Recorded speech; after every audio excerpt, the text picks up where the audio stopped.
운동을 꾸준히 해온 사람일수록 심장은 더 건강할 거라고 믿기 쉽습니다.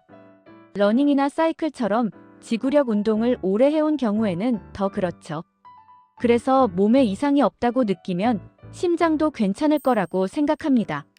하지만 최근 발표된 해외 연구는 이 생각을 다시 보게 만듭니다. 이번 연구는 오랫동안 운동을 해온 사람들의 심장을 장기간 관찰했습니다. 겉으로 보기에는 모두 건강했고 일상생활에도 큰 문제는 없어 보였습니다. 연구진은 이들의 활동량과 심장 리듬을 동시에 추적했습니다. 단순한 설문이 아니라 심장 박동을 직접 기록하는 장치를 사용했어요. 시간이 지나자 예상하지 못한 결과가 나타났습니다. 연구 대상자 4명 중 1명에게서 위험할 수 있는 심장 리듬 이상이 관찰됐습니다. 이 리듬 이상은 심실빈맥이라는 형태였습니다.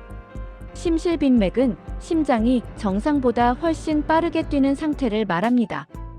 짧게 지나가면 본인이 느끼지 못할 수도 있습니다.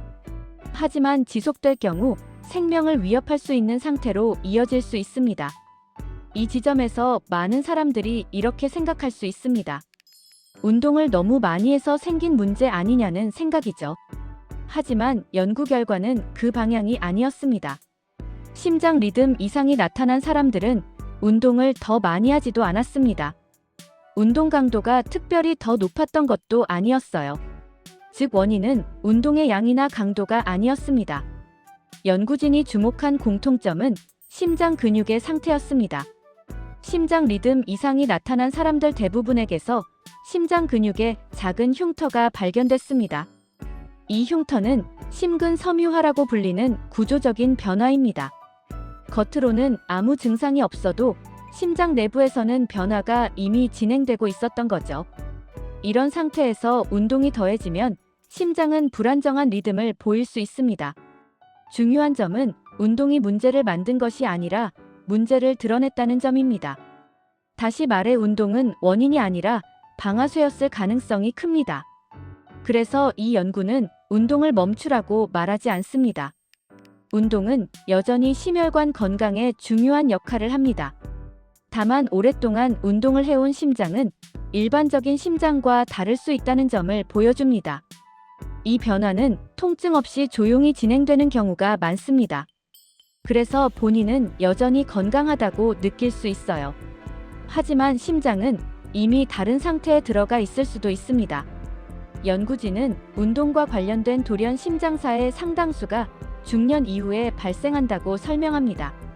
이 역시 갑작스러운 사고라기보다는 그 이전에 쌓여있던 변화의 결과일 가능성이 큽니다. 그래서 꾸준히 운동을 해온 사람일수록 관점을 조금 바꿀 필요가 있습니다. 운동을 얼마나 하느냐보다 심장이 어떤 상태인지가 더 중요해질 수 있습니다. 이유 없는 두근거림이나 어지럼증이 반복된다면 그냥 넘기지 않는 게 좋습니다. 숨이 찬 느낌이 예전과 다르게 느껴진다면 몸의 신호로 받아들이는 게 필요합니다. 이런 신호는 운동 부족이 아니라 심장이 보내는 신호일 수 있습니다. 심장은 갑자기 멈추기보다 먼저 변하는 경우가 많아요. 그리고 그 변화는 대부분 눈에 잘 띄지 않습니다. 그래서 더 쉽게 놓치게 됩니다.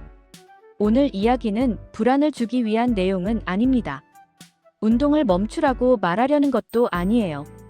최근 연구에서 관찰된 흐름을 차분히 정리해본 내용입니다. 사람마다 심장의 상태와 위험 요인은 모두 다릅니다. 이 영상은 개인의 건강 상태를 판단하거나 진단하는 목적은 아닙니다. 만약 이유 없는 두근거림이나 어지럼증, 숨이 찬 느낌이 반복된다면 그냥 넘기지 않는 게 좋습니다. 그럴 때는 심장 전문의나 의료 전문가와 상담해 보세요. 정확한 판단은 검사와 진료를 통해서만 가능합니다.